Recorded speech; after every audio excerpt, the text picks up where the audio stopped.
আসসালামু আলাইকুম প্রিয় দর্শক, অন্য মঞ্চের আলাপচারিতায় আপনাদের সকলকে আমন্ত্রণ জানাচ্ছি।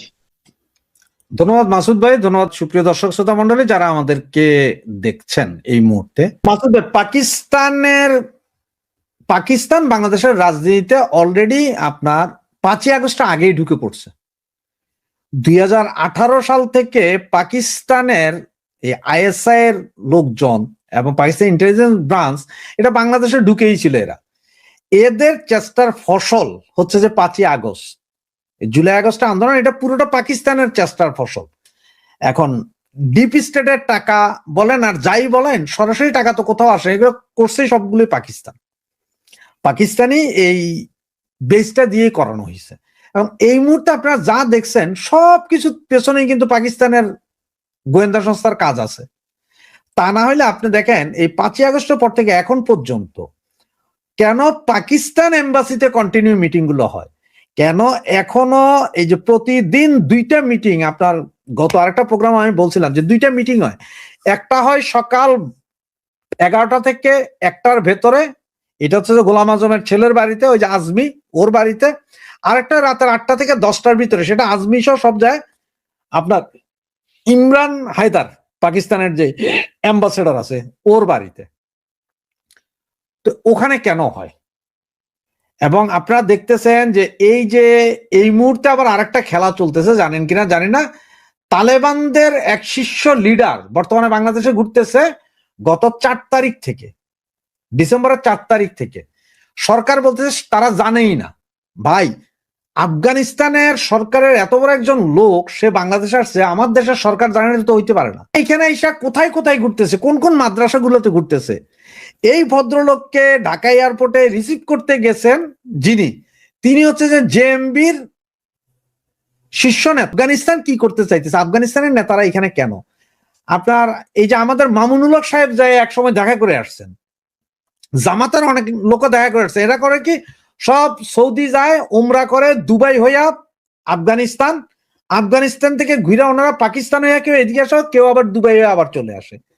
কারণটা কি? এবং পৃথিবীতে 2-1টা দেশ ছাড়া কেউ কিন্তু কূটনৈতিক সম্পর্ক এখন আফগানিস্তানের সাথে করে না। তার মধ্যে বাংলাদেশ আছেই, কেউ কূটনৈতিক স্বীকৃতি দেয় নাই।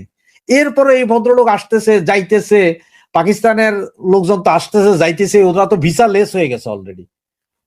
তো এইটা তো নর্মালি আপনার বুঝার উপায় যে এখানে হচ্ছে।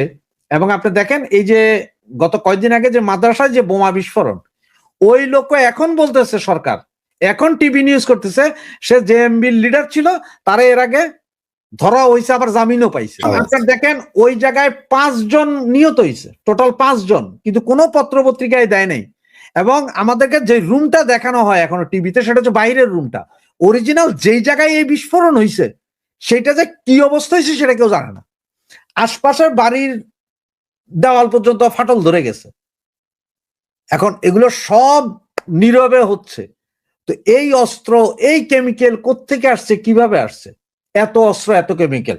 গতকালকে আরেকটা নিউজ আপনারা দেখছেন কিনা জানি না, এক ছেলেকে ওই যে এরা শাহবাগে আন্দোলন করতে, ওখান থেকে এক ছেলেকে অস্ত্র সহ ধরছে, ভিডিও ফুটেজ সব প্রথমে সব পত্রিকায় দিল, 2 ঘন্টা পরে সব গায়েব, বলতেছে না এটা খেলনা পিস্তল।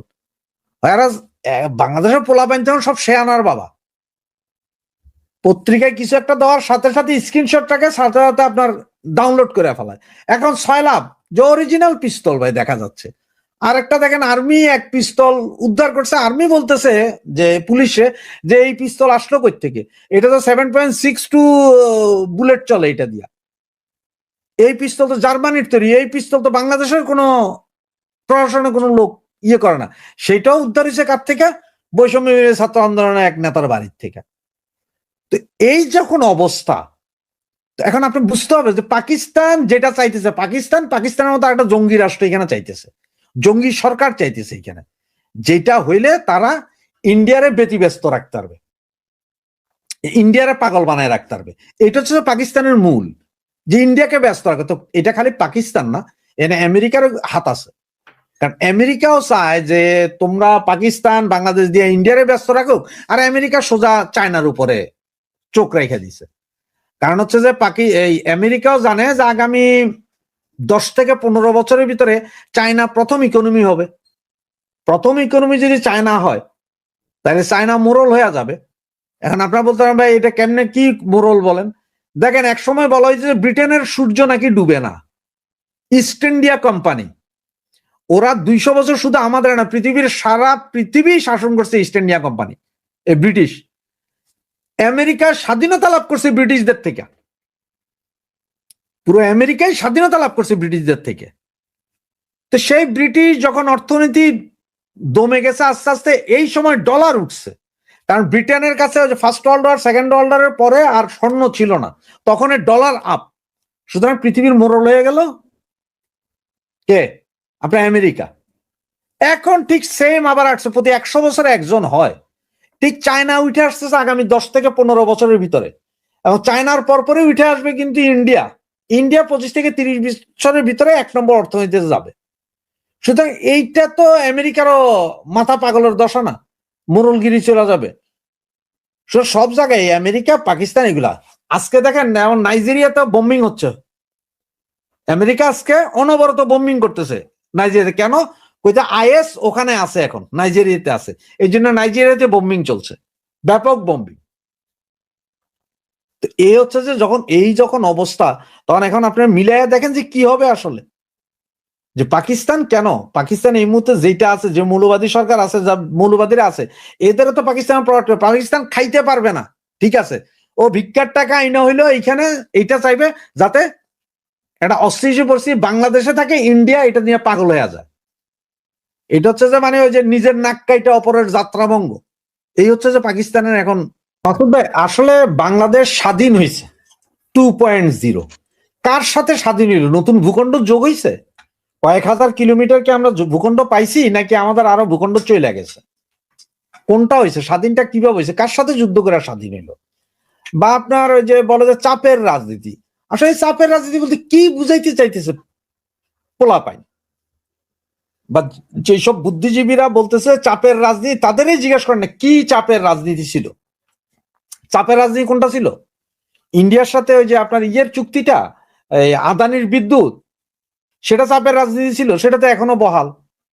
বাকি ইন্ডিয়া থেকে তেল, পেট্রোল, সাইল সব কিনবেন, সেটাও তো এখনো বহাল, আপনারাই কিনেন। তা আপনাদের চাপটা দিল কে? যে চাপের রাজনীতি, চাপের রাজনীতি, ওই আমরা চাপে ছিলাম, আধিপত্যবাদ। কোথায় আধিপত্য ছিল? আমি তো আধিপত্যবাদের কিছু দেখি না। এখন ধরেন ইউরোপীয় ইউনিয়ন পুরোটা একটা, 26টা দেশ, আলাদা আলাদা দেশ, কিন্তু ওদের কোনো বর্ডার নাই। যে যেখান দিয়ে পারে সেখান দিয়ে মাল, এই দেশের মাল ওই দেশে আনে। আপনার একটা ছোট্ট উদাহরণ দিলে হয়তো বুঝতে পারবেন। আমরা ব্রিটেনে থাকলে ব্রিটিশ কোকা আছে, ক্যান, ব্রিটিশ কোকার ক্যান, কোকার কি অবস্থা জানেন? ওই কোকা, আপনার ব্রিটিশ কোকা যদি ক্যান বাদ দেন, বোতল যদি খাইতে হয়, একটা বোতলের দাম নিবে 3 ইউরো, 3 পাউন্ড। তো সেটা না খাই আমরা কি করতে, টার্কিশ বোতল খাই, কোকা কোলা টার্কি, কারণ এটা 1 টাকা 75 পয়সা, সস্তা, যদিও টেস্ট একই না। ফ্রান্সে গেলে ফ্রান্সে আমরা ফ্রান্সের কোকা কোলা লাগবে তাও 3 ইউরো, আবার বেলজিয়ামের কোকা 1.5 ইউরো। তো আমরা 1.5 ইউরোটা কিনা খাই, যদিও টেস্ট সমান না। ফ্রান্সের কোকা 3 ইউরো নিলে 3 ইউরোর কিন্তু আলাদা টেস্ট আছে আসলে। কারণ এরা কি তাহলে কি আধিপত্যবাদে আছে? ফ্রান্স কি করবো যে আমরা আধিপত্যবাদে আছি, সমস্ত বেলজিয়াম প্রোডাক্ট আমাদের এখানে পাওয়া যায়, টার্কির গ্রেক স্যান্ডউইচ এনে আমরা খাই, আধিপত্যবাদ?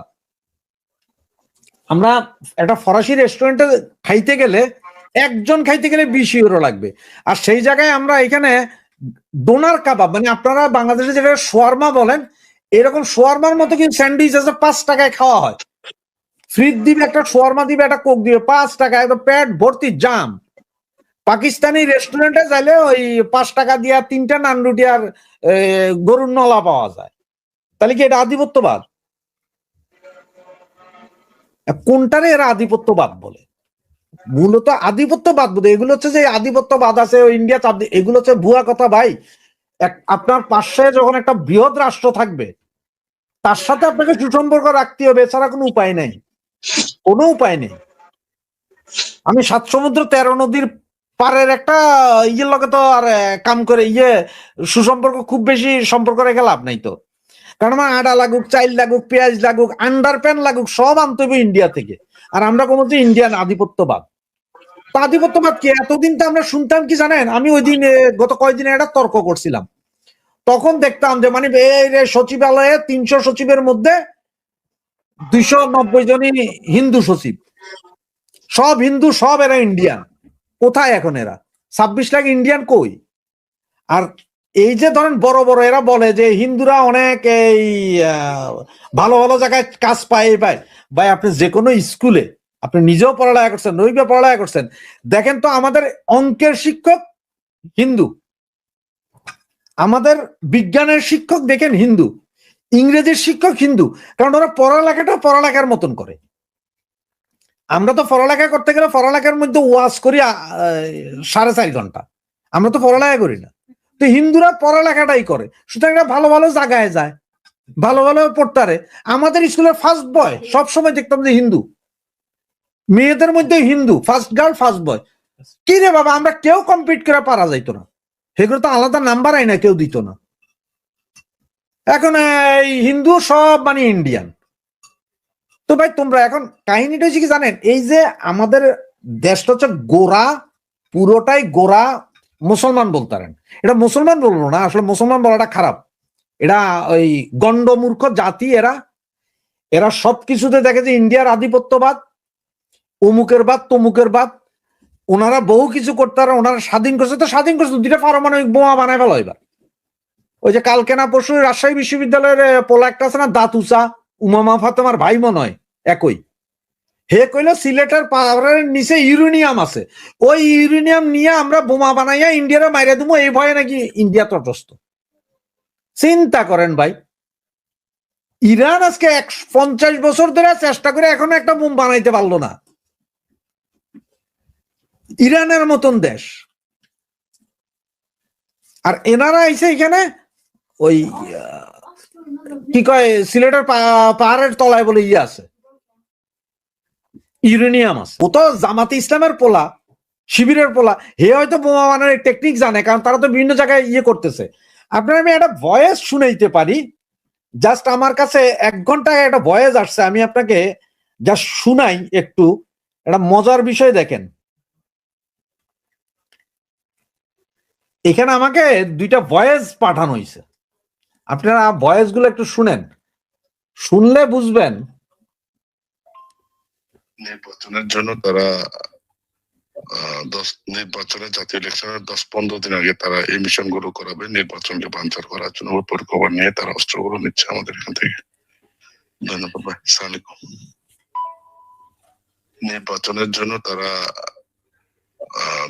নির্বাচনের জাতীয় ইলেকশনের 10-15 দিন আগে তারা এই মিশন গুলো করাবে, নির্বাচনকে বানচাল করার জন্য পরিকল্পনা নিয়ে তারা অস্ত্রগুলো নিচ্ছে আমাদের এখান থেকে। ধন্যবাদ ভাই, আসসালামু আলাইকুম। আচ্ছা ভাই, আসসালামু আলাইকুম।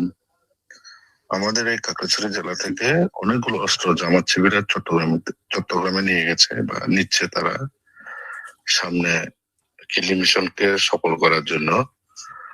দয়া করে চট্টগ্রামে আমাদের আওয়ামী লীগ নেতাদেরকে একটু সতর্ক করাবেন প্লিজ। আমাদের এখান থেকে অনেক স্কুল। এবার বুঝছেন, খাগড়াছড়ি থেকে অস্ত্র যাচ্ছে, খাগড়াছড়ি থেকে অস্ত্র যায়, খাগড়াছড়ি থেকে যে সারা বাংলাদেশে অস্ত্র চোরা চালানো এটা শিওর। সে আমারে খবর দিচ্ছে যে খাগড়াছড়িতে অনেক অস্ত্র নিচ্ছে জামাত শিবির, নির্বাচনের আগে কিলিং মিশনের নামবে। এখন আমি তার ইয়েটা দিতে পারলাম না, তার নাম ছবি দিতে পারলাম না, কারণ দিলেই তো কট হয়ে যাবে। আর সে ভিডিও ফুটেজ সহ পাঠাই দিছে আমার কাছে। তাহলে এবার চিন্তা করেন, আমরা খালি আসি ভাই ইয়ের তালে। ওসমান হাদির হত্যা মামলার প্রধান অভিযুক্ত ফয়সাল করিম মাসুদ, তার এই ভিডিও বার্তাটি শুধু শুনিয়ে দিলাম প্রথমে, এরপরে তার যে পুরো ভিডিও বার্তাটি তার সেটা আপনাদের সামনে নিয়ে আসব। এখন যে প্রশ্নটা নিয়ে এখন আলোচনা করব সেটা হচ্ছে যে ওসমান হাদির হত্যাকাণ্ড নিয়ে আমি এই চ্যানেলে ইতিপূর্বে 3টি ভিডিও আপলোড করেছি।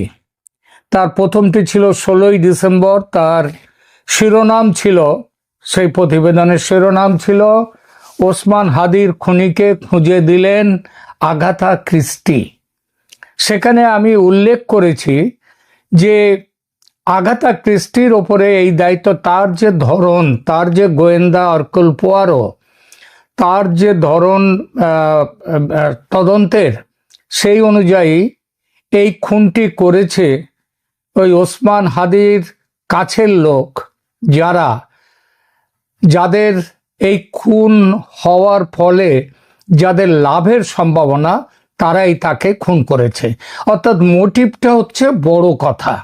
সেই মোটিভ দেখে আমি বলেছিলাম যে এই খুনের পেছনে বাংলাদেশে যে বর্তমান অন্তর্বর্তী সরকার এবং সেই সরকারের যারা চালিকা শক্তি, আমি স্পষ্ট করে বলিনি, কিন্তু আমি সেখানটায় প্রথম ভিডিওতে যেটা বুঝাতে চেয়েছিলাম সেটা হচ্ছে এই খুনের পিছনে স্পষ্টভাবে রয়েছে জামাতের হাত।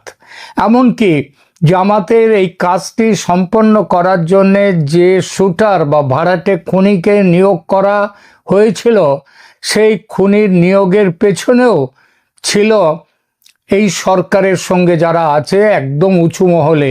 তারা কারা? মোহাম্মদ ইউনূস এবং জেনারেল ওয়াকারুজ্জামান। আমি ইঙ্গিত করেছিলাম এই যে ভারতের ওপর দোষ দেয়া হচ্ছে, আওয়ামী লীগের ওপর দোষ দেয়া হচ্ছে, এরা কেউ নয়। এই খুনি হচ্ছে এই সরকারের ভেতরে যারা একদম উঁচুতে বসে আছেন তারা। আমি আমার দ্বিতীয় ভিডিও করেছিলাম তার 3 দিন পরে, যেদিন হাদি মারা যান, এবং সেই দিনের ভিডিওতে আমি বলে এসেছিলাম, আরো স্পষ্ট করে বলেছিলাম যে এই ভিডিওর পেছনে যে জামাতের হাতের কথা, সেটা সেখানে বলেছিলাম। এবং 26 তারিখে আমি সেখানটায় নিয়ে এসেছিলাম এই বক্তব্য যে হাদির ভাই ওমর হাদি, তিনি বলছেন যে এই খুন করা হয়েছে নির্বাচন রুখতে। অর্থাৎ আমি প্রথম দিন যেগুলো বলেছিলাম ঠিক সেই জিনিসগুলোই পরবর্তী সময়ে একেবারে কাঁটায় কাঁটায় মিলে গেল। এই পরিপ্রেক্ষিতে আমি তৃতীয় দিন অর্থাৎ 26 তারিখের ভিডিওতে আমি এটাও বলেছিলাম হাদির খুনি বর্তমানে কোথায় আছে। আমি বলিনি যে ওই ফয়জাল করিম মাসুদ তিনি হাদিকে খুন করেছেন, এটা বলিনি। আমি বলেছিলাম যিনি খুন করেছেন তিনি এখন রয়েছেন পাকিস্তান দূতাবাসে। এই পাকিস্তান দূতাবাসে তিনি রয়েছেন, এবং এই আমার থাকাটা, আমি সম্ভবত আমি সবার আগে পাকিস্তান দূতাবাসে রয়েছে হাদির খুনি, সেটা আমি প্রথম বলি। তো আমি ছাড়াও এই কথাটি বলেছেন আমাদের আর একজন বাংলাদেশের বিখ্যাত সাংবাদিক শোয়েব চৌধুরী। ইনভেস্টিগেটিভ জার্নালিজমে বাংলাদেশে যা জুড়ি মেলা ভার, সেই শোয়েব চৌধুরী স্পষ্টভাবে বললেন যে ওসমান হাদির খুনি রয়েছে ঢাকার পাকিস্তান দূতাবাসে। আর আমি আমার গোপন, অসমর্থিত কিন্তু ভীষণভাবে নির্ভরযোগ্য সূত্রের ইনপুট থেকে আমি 26শে ডিসেম্বরই আমি বলেছিলাম যে তিনি আছেন, যে খুনি যে খুন করেছে ওসমান হাদিকে, সে পাকিস্তানের হাই কমিশনে রয়েছে। মিলে গেল আমার কথাটা। আবার দেখুন, এই খুনের পরে এখন একটি ভিডিও বার্তা বেরিয়ে এসেছে। এই দাউদ খান বা ফয়জাল করিম মাসুদ, তার যে ভিডিও বার্তাটি, সেটি এখন চারদিকে খুবই সাড়া ফেলেছে চারদিকে। কি সেই ভিডিও বার্তা? এই ভিডিও বার্তা প্রথম একটুখানি অংশ দিয়ে আমি এখানে শুরু করেছিলাম আজকের এই প্রতিবেদন শুরু করেছিলাম। এইবার আমি ফয়জালের ভিডিও বার্তায় যে বিষয়গুলো প্রধানত উঠে এসেছে তার মূল অংশগুলো ছোট্ট করে বলছি। ভিডিওতে প্রথমত ফয়জাল নিজেকে নির্দোষ দাবি করে বেশ কিছু চাঞ্চল্যকর অভিযোগ করেছেন। তিনি ওসমান হাদিকে হত্যা করেননি এটা বলেছেন, এবং বলেছেন যে হাদি তার বন্ধু ছিলেন এবং ঘটনার সময় তিনি কাছাকাছি থাকলেও তিনি কোনো গুলি চালাননি। ষড়যন্ত্রের অভিযোগ সেটা তিনি করেছেন। তিনি বলেছেন কি যে তাকে বলির পাঁঠা বানানো হচ্ছে। একটি নির্দিষ্ট মহল, সেই মহলের নাম তিনি প্রথমে উল্লেখ করেননি, কিন্তু বুঝিয়ে দিয়েছেন যে তিনি বলেছেন যে জামাতের সঙ্গে তার ঘনিষ্ঠতা ছিল, তিনি জামাতের সাথে যুক্ত ছিলেন ওসমান হাদি, এবং তিনি অভিযোগ করেন এই ফয়সাল যে একটি গভীর ষড়যন্ত্রের মাধ্যমে তাকে এই ঘটনায় ফাঁসানো হয়েছে যাতে মূল অপরাধীদের আড়াল করা যায়। তাহলে একটা প্রশ্ন আসে, কেন তিনি দেশ ছেড়ে পালিয়েছেন? তিনি যদি না হন, খুনি না হন, অভিযুক্ত না হন, আসামি না হন, তাহলে কেন তিনি দেশ ছেড়ে পালিয়েছেন তার ব্যাখ্যাও তিনি দিয়েছেন। তিনি বলেছেন যে বাংলাদেশে তার জীবন হুমকির মুখে ছিল, তাকে পিটিয়ে মব লিঞ্চিং করার পরিকল্পনা করা হয়েছিল বলেই তিনি দেশ ছাড়তে বাধ্য হয়েছেন। আর তিনি কোথায় আছেন?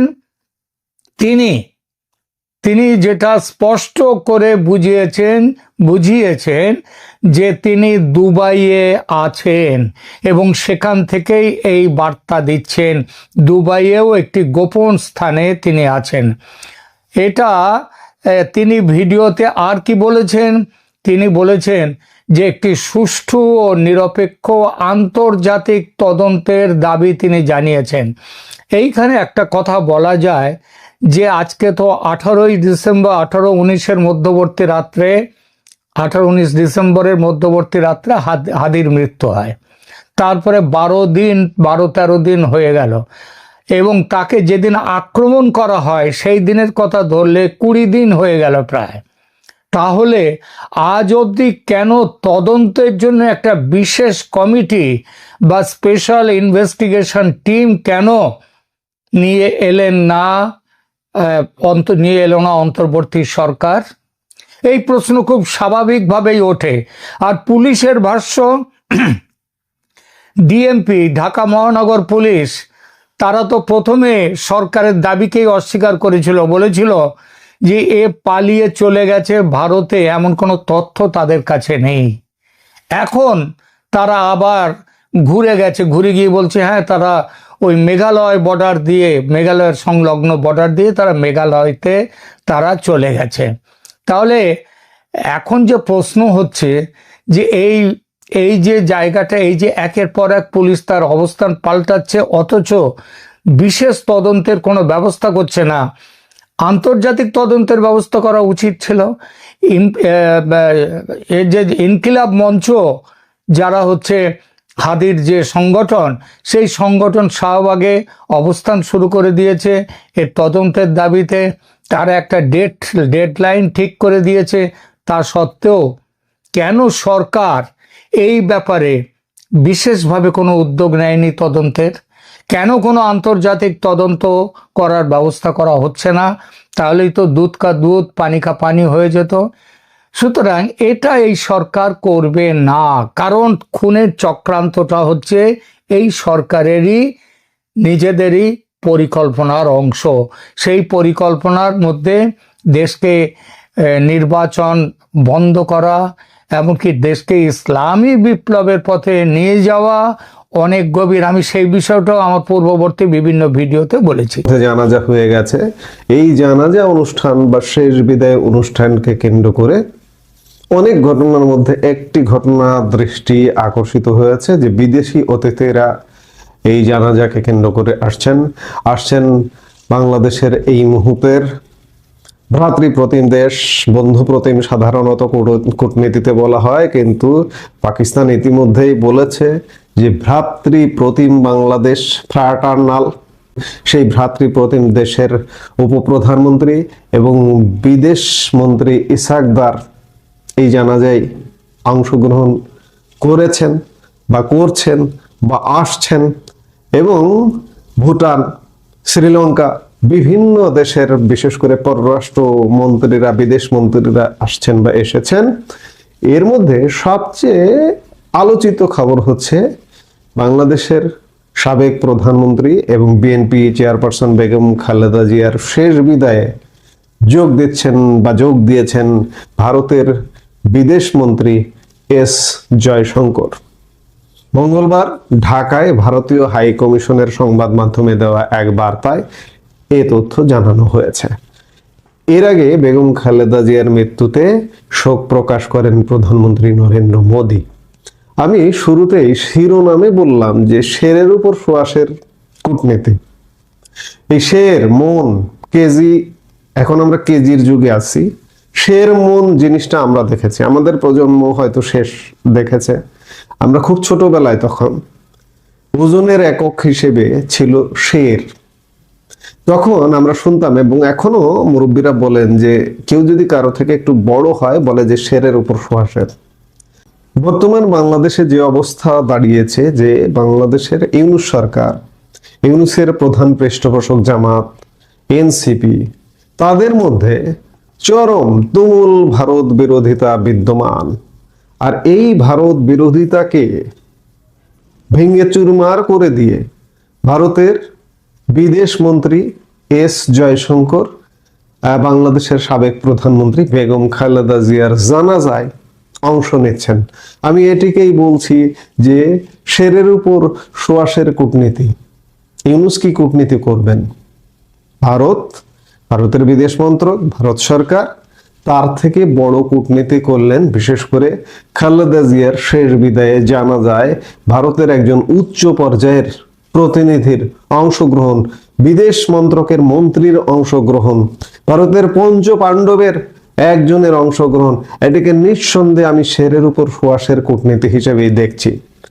এই মুহূর্তে বাংলাদেশ ভোটমুখী, আর এই ভোটমুখী বাংলাদেশে জয়শঙ্করের এই আগমনকে অত্যন্ত তাৎপর্যপূর্ণ বলেই মনে করা হচ্ছে। আমি তো এক বাক্যেই বলেছি যে এটা শেরের উপর সোয়াশের কূটনীতি।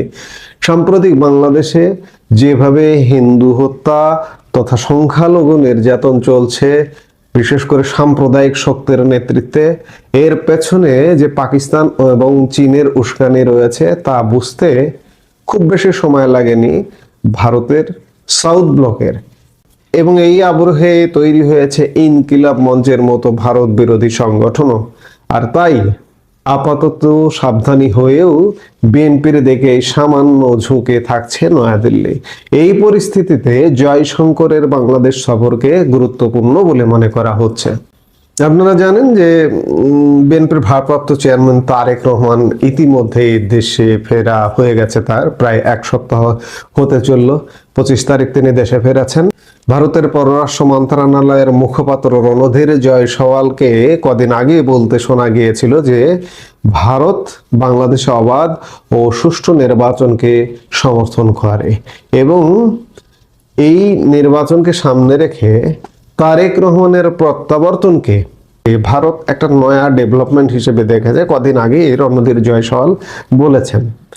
নিশ্চিতভাবে এক্ষেত্রে ভারতের অবস্থান যথেষ্ট সাবধানী, এবং তারেক রহমান ফেরা পরবর্তী বাংলাদেশের প্রতি ভারত কড়া নজর রাখছে।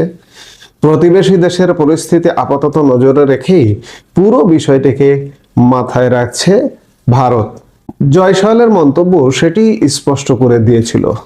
তবুও খালেদা জিয়ার অন্ত্যেষ্টিক্রিয়ায় ভারতের যোগদান ইউনূস জামাতের উপর সোয়াশের কূটনীতিরই একটি নিদর্শন। যাই হোক, এই জানাজা কূটনীতিটাকে আমি অন্ততপক্ষে অত্যন্ত ইতিবাচক ভাবে দেখছি, কারণ বাংলাদেশে যেভাবে ভারত বিরোধী চর্চা আছে, এমনকি যার জানাজায় অংশ নিচ্ছে ভারত, সেই দল কদিন আগে আপনারা দেখেছেন ভারত বিরোধিতার চর্চা করেছে। আপনাদের মনে আছে নিশ্চয়ই বিএনপির সিনিয়র যুগ্ম মহাসচিব রেজভী আহমেদের ভারত বিরোধী ক্যাম্পেইন কিভাবে চালানো, ভারতীয় শাড়ি পর্যন্ত, তার স্ত্রীর শাড়ি পর্যন্ত তিনি পুড়িয়ে দিয়েছিলেন। রাজশাহীতে গিয়ে ভারতীয় বিছানার চাদর পুড়িয়ে দিয়েছিলেন। ভারত বয়কট। রিজভী আহমেদরা, এই ধরনের মানুষগুলো খানিকটা উগ্রপন্থী। এই ধরনের মানুষগুলো বিএনপিতে যেমন আছে, ঠিক তেমনি এনারা একটু সময়ের চেয়ে আগিয়ে একটু উগ্রতা দেখান, তেমনি আওয়ামী লীগেও আছে। আওয়ামী লীগের এই মুহূর্তে আমার মনে পড়ছে আওয়ামী লীগের হাসান মাহমুদ এমন একজন মানুষ ছিলেন যার কথায়, বার্তায়, কর্মে মনে হতো যেন বিরোধী পক্ষ কোনোভাবে না দাঁড়াতে পারে। বিরোধী পক্ষের প্রতি মানে শিষ্টাচারের আচরণ সম্পূর্ণ কথাবার্তা তার ছিল না। ঠিক তেমনি রিজভী আহমেদও খানিকটা তেমন। কিন্তু এখন কি হয়েছে, আপনারা অন্ততপক্ষে গত 20 দিন যাবত বিএনপির মুখে কোনো ভারত বিরোধিতা দেখেছেন? দেখেননি। ভারত বিরোধিতায় যেন কুলু পেটেছে। সেই জায়গা থেকে এই যে বললাম খানিক আগে যে ভারত খানিকটা বিএনপির উপরে ঝুঁকেছে, এটা সাময়িক প্রেক্ষাপটের কারণে, কারণ ভারতের উপরে চাপ আছে। এই যে এখানে পাকিস্তান, এখানে জঙ্গিরা এক প্রকার এটাকে একটা অভয়ারণ্য তৈরি করছে। এই অভয়ারণ্য তৈরি করার প্রেক্ষাপটে ভারতের অভ্যন্তরে এবং আন্তর্জাতিক বিশ্ব থেকে ভারতের উপর একটা প্রচ্ছন্ন চাপ আছে বলতে পারেন, যে বাংলাদেশের মাটিকে ছেড়ে দেওয়া যাবে না। বাংলাদেশের মাটিকে যদি আপনি ছেড়ে দেন, ধরুন আওয়ামী লীগের উপর নির্ভর করে আপনি বসে আছেন, আর এই ফাঁকে দখল হয়ে গেল, তখন ভারতের জন্য সেটি মহা বিপদের কারণ হয়ে দাঁড়াবে। আর সেই প্রেক্ষাপটে সার্বিক পরিস্থিতিতে মনে হচ্ছে যে না, বাংলাদেশের মাটিকে ভারত ছাড়বে না। এবং এই যে জয়শঙ্করের বেগম খালেদা জিয়ার জানাজায় অংশগ্রহণ করাটা আরেকটি নয়া সংযোজন।